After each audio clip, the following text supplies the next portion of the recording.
Statistique terrible. Chaque jour, 2000 enfants de moins de 6 ans sont victimes d'un accident domestique. La moitié nécessite une consultation aux urgences.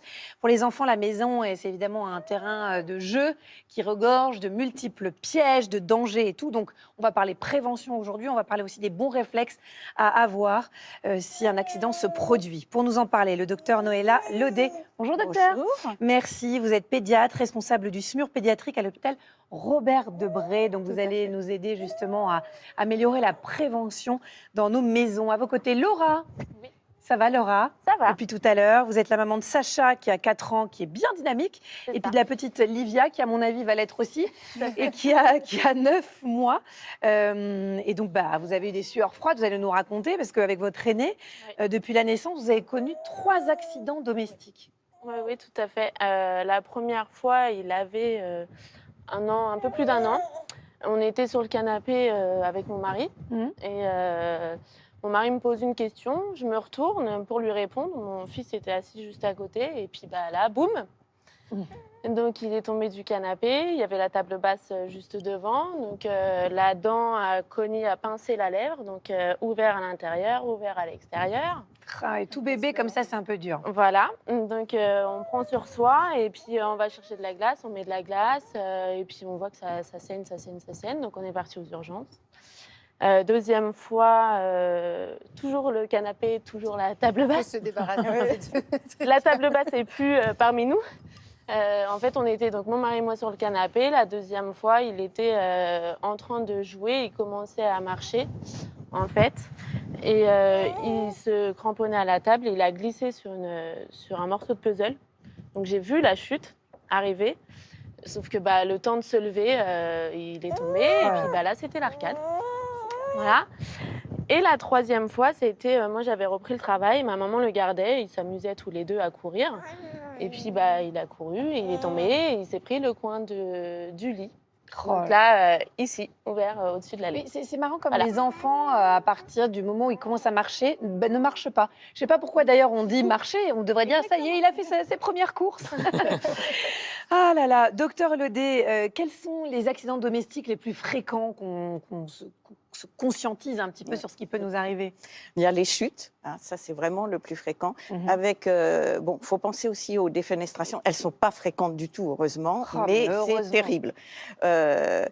Après, il y a les suffocations par prise d'un corps étranger, inhalation d'un corps étranger, les brûlures, les noyades et les intoxications, que ce soit par produits ménagers ou par médicaments qui ne sont pas... On va tout détailler avec vous tout au long de ce dossier pour évidemment essayer de les prévenir. Il y a Myriam qui vous demande à quoi devons-nous être particulièrement attentifs selon l'âge des enfants. Bien, il y a un développement. L'enfant, c'est un être en construction. Et donc, par exemple, votre enfant, il va se retourner. Vous êtes avec la table allongée, vers 3-4 mois, il se retourne. Et même avant, ça peut glisser. Donc, ne jamais laisser tout seul, être toujours la table allongée. La table allongée, c'est vraiment... et puis après, il y a le développement. Après, il y a l'oralité. Donc, l'enfant, il va, c'est sa façon d'expérimenter les choses. Il met les choses à sa bouche.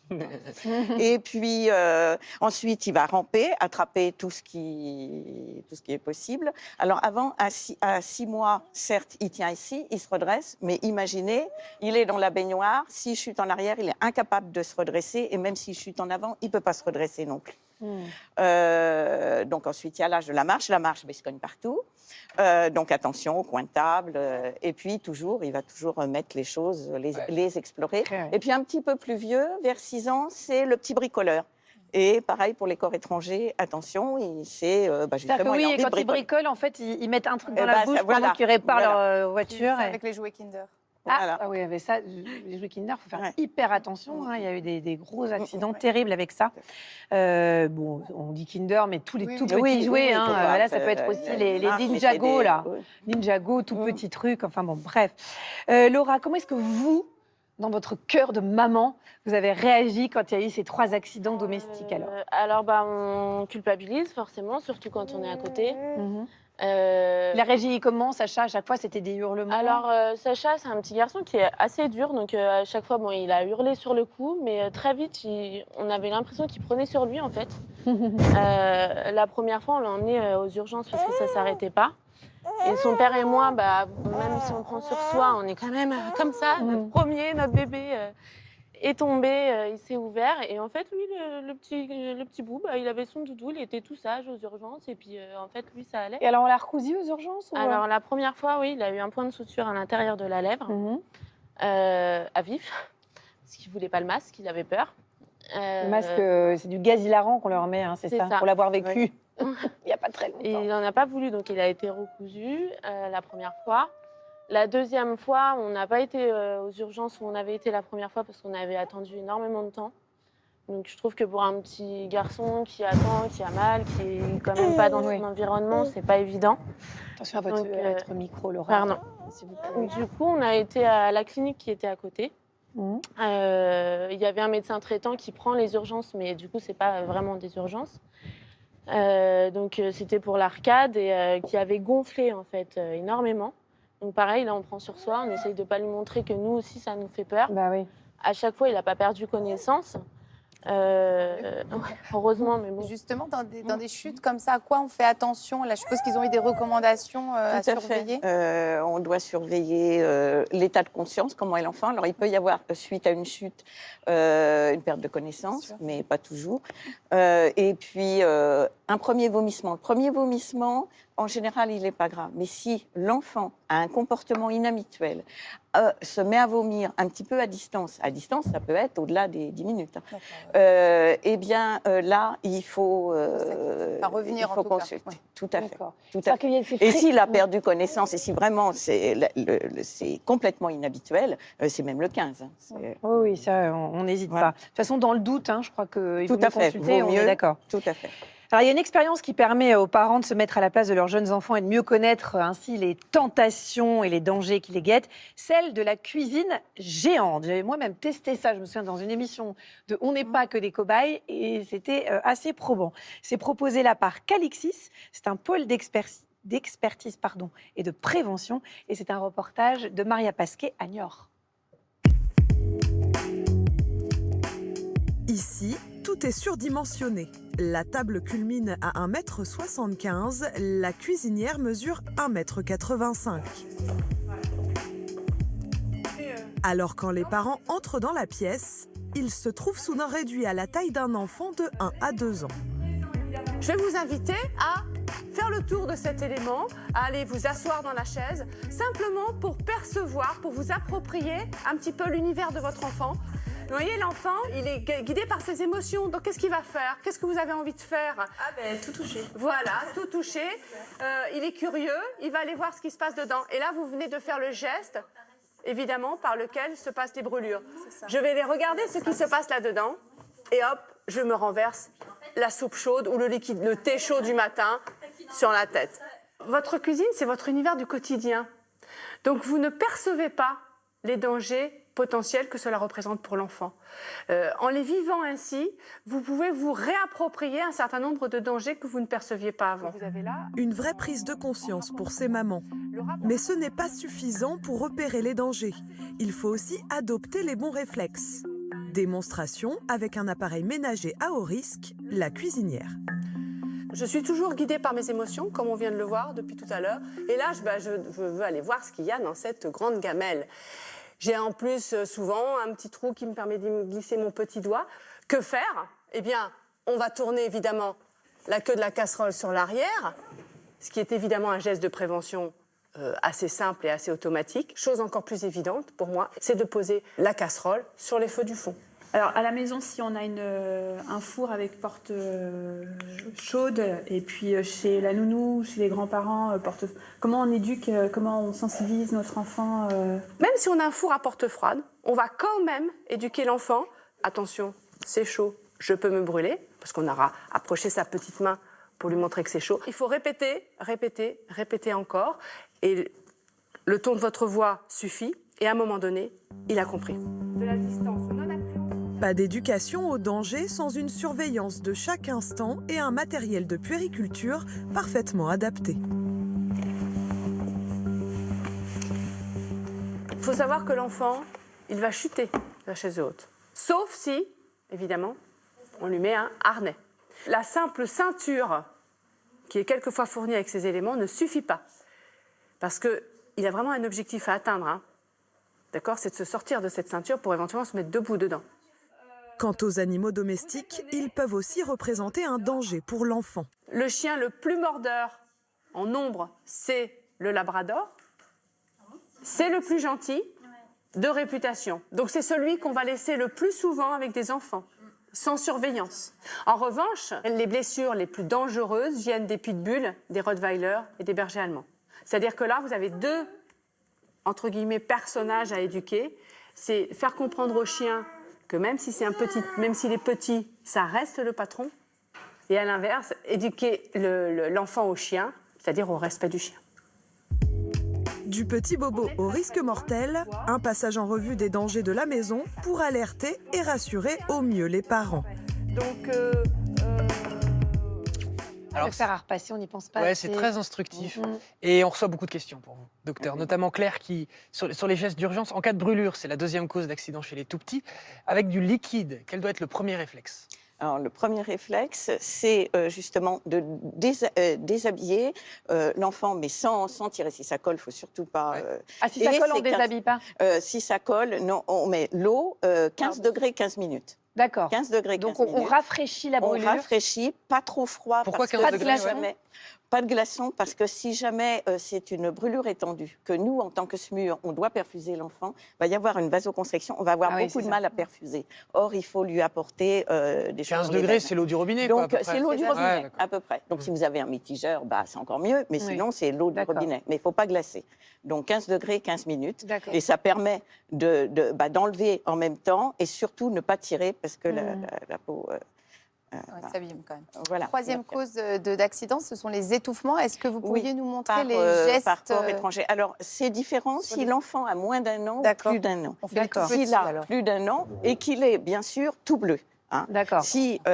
Parce que s'il tousse, il faut encourager la toux. S'il Alors est s'il tousse, on lui dit tous, continue à tous, tousser. voilà. etc. Mais s'il vient, ce qu'on appelle asphyxique, c'est-à-dire s'il est tout bleu, on prend donc on lui ouvre la bouche et on le met sur son genou et on fait 5 tapes dans le dos, évidemment. Tape si le corps est rigoureuse. étranger. Tape Après, vigoureuse. tape On vigoureuse n'hésite entre pas. les deux omoplates. On n'hésite pas. Jusqu'à 5 si c'est pas sorti. Et si au bout de 5 ce n'est pas sorti, on retourne le bébé et on appuie sur le bas du thorax, sur le bas de la, Juste en là, dessous des bas de la côtes, en fait. poitrine, au niveau, non pas en dessous pour le moins d'un an, au niveau de la poitrine et encore 5 fois et ainsi Et on le de suite. retourne Voilà. pour Et on le que le- retourne bien sûr pour que le corps étranger Et les s'en plus aille. d'un an, alors on Les tape plus aussi. d'un an, c'est ce qu'on appelle la manœuvre de Heimlich.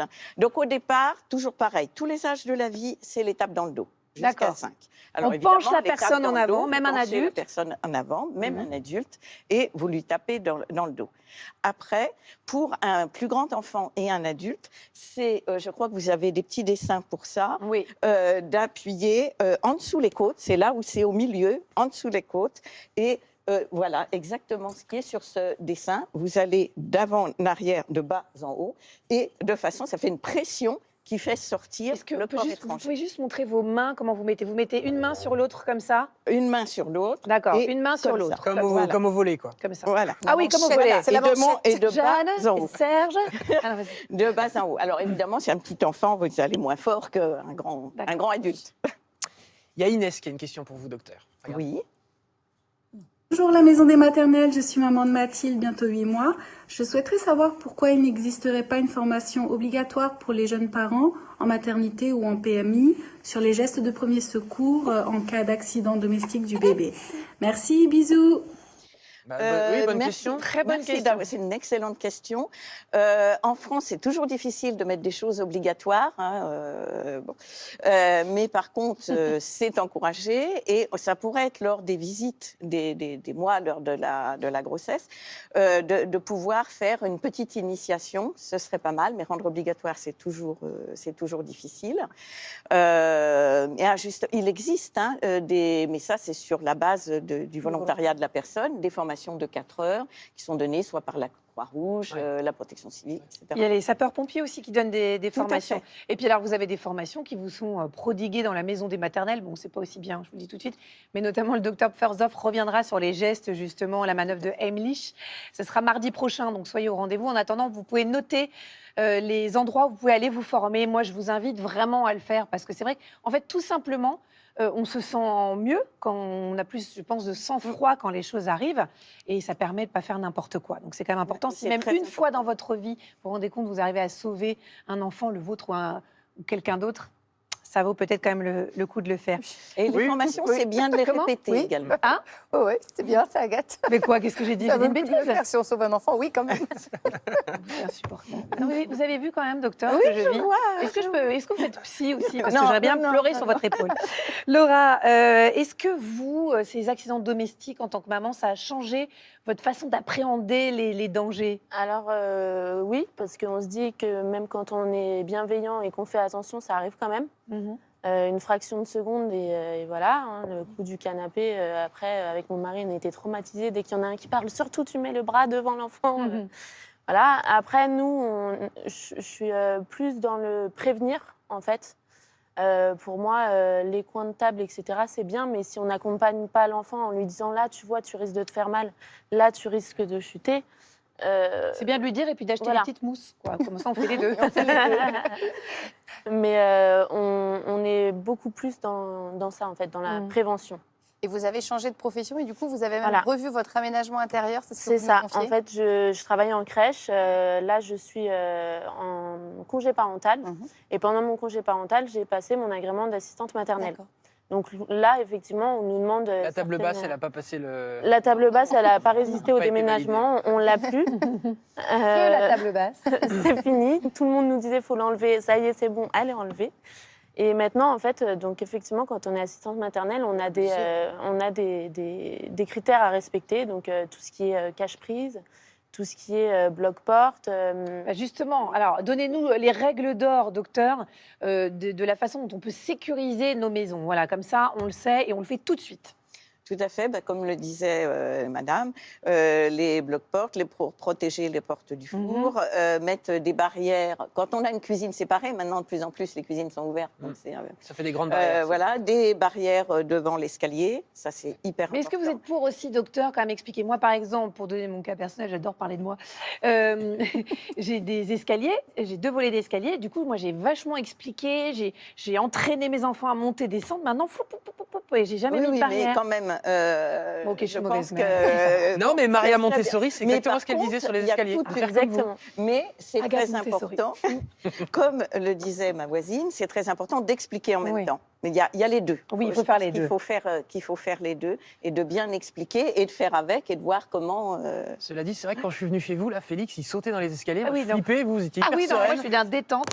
Je suis d'un détente, je peux vous dire avec ça. Non, alors c'est vrai qu'il y a plein de choses qui existent, hein, qu'on peut commander très facilement sur le net, des cache-prises, des Voilà, des les blocs cache-prises, portes, c'est des très blocs simple. placards, des blocs fenêtres. Des casques. Anti-barbecue, Ouais, des genouillères. anti-piscines. Moi, je me souviens quand mes enfants étaient petits, enfin ils le sont toujours, mais je rêvais d'avoir une pièce complètement molletonnée avec rien capitonné. dedans. Ah oui, Voilà, c'est une bonne capitonné, un truc capitonné, Bonne puis idée. on ferme la porte, puis nous on va mater une série. Oh, on est bien. Mais j'ai une collègue qui est pédiatre en ville et justement, elle, à ses patients, enfin les parents de ses petits patients, elle leur dit, mettez-vous à 4 pattes, regardez tout ce qui dépasse, si justement, vous allez Se vous mettre rendre au niveau compte de l'enfant, vous-même, très bonne parce qu'il idée. n'y a pas la Ouais, c'est maison pas bête, comme hein. vous avez, et c'est une idée, voilà, donc toutes les petites idées. Alors regardez ce que j'ai à vous proposer comme bouquin qu'il faut absolument vous procurer. Ça s'appelle Attention Gabriel, un accident est si vite arrivé. C'est de Laurence Perouem aux éditions Bélise. Et ça vous permet de voir qu'en fait, une seconde d'inattention, une seconde. et il peut se passer quelque chose. On croit toujours que l'autre s'occupe de l'enfant et lui Oh là. croit que c'est nous. Enfin bref, voilà. Merci docteur Laudet, vous avez été très clair. Merci. Merci Laura d'être venue. Ah bah Livia, elle est partie, j'ai même pas vu moi. Je suis complètement à la masse, mais c'est pas possible. Ça va pas du tout. Vous voyez, une seconde d'inattention. Merci à Floriane Gillette d'avoir préparé ce dossier.